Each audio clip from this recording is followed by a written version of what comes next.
पुणी झटकिब श्रीमंदिर 3 दिन पर बड़ देउल पुणी लगिला लाइट। भक्त और सेवायतों भितर तीव्र असंतोष पर खोल लाइट पुणी थरे लग जाइछि। आज पुरी जाई स्थिति अनुध्यान करिसेंती मुख्य शासन सचिव प्रदीप जेना। तांको सहित श्रीमंदिर मुख्य प्रशासक अरविंद पाढ़ी भी थिले। श्रीमंदिर परिसर में लगी आलोकीकरण व्यवस्था को हठात बंद कर दिया घटनार तदंत भी चली। कहीं न जनाई इवेंट संस्था हठात लाइट काढ़ी नेला से नहीं तदंत चली पुरी जिलापाल। यह घटना पुरी सिंहद्वार थाना पुलिस 4 जन को अटक रखी। श्रीमंदिर परिसर में आलोकीकरण व्यवस्था हठात बंद पर राज्यव्यापी भक्त और सेवायतों मध्य देखा असंतोष। घटनार तदंत सहित कार्यानुष्ठान नेबाकू पुरी जिलापाल को निर्देश देते मुख्य शासन सचिव। स्थायी समाधान और पुनः आलोकीकरण व्यवस्था दिगरे पदक्षेप नेबाकू निर्देश देते।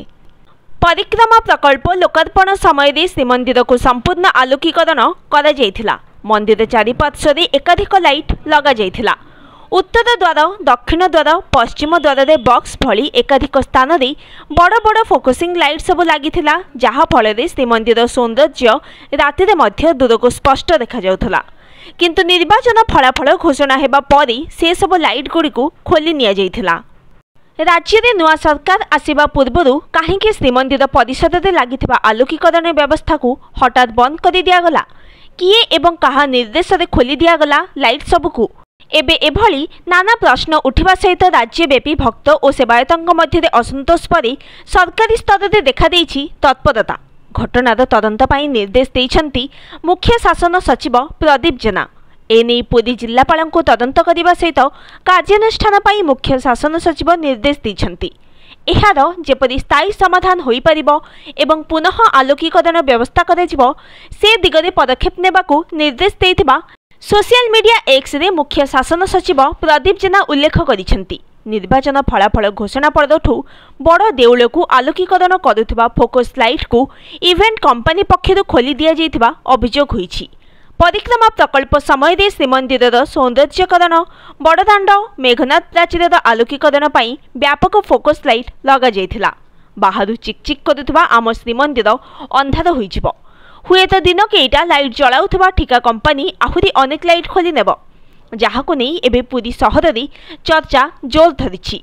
अभियोग होइछि कि बड़ देउल को सीधा सड़क फोकस लाइट रे आलोकीकरण करुवा बड़ बड़ हाथ मैक्स लाइट खोली नहीं जाइछि इवेंट कंपनी। बीजेडी सरकार हारिबा फल जो इवेंट कंपनी भड़ा देइथिला सेही कंपनी राताराती बड़ लाइट सबू खोली नहीं जाइछि। फल बड़ देउल एबे अंधार रे दूररू बड़ देउल सठिक भाव में दृश्यमान हेउनाही। दिन केटा पूर्व श्रीमंदिर जेमिति स्पष्ट दिसुथिबा बड़ देउल आउ से भली दृश्यमान हेउनी। गत श्रीमंदिर परिक्रमा प्रकल्प समय श्रीमंदिर सौंदर्यकरण, आलोकीकरण, बड़दाण्डर आलोकीकरण, मेघनाथ प्राचीर आलोकीकरण पाई व्यापक फोकस लाइट व्यवस्था करा जायथिला। आलोकीकरण को स्थायी न करी इवेंट कंपनी द्वारा भड़ा सूत्र रे लगा जायथिला, जहाको नहीं सेतेबेले अभियोग उठिथिला।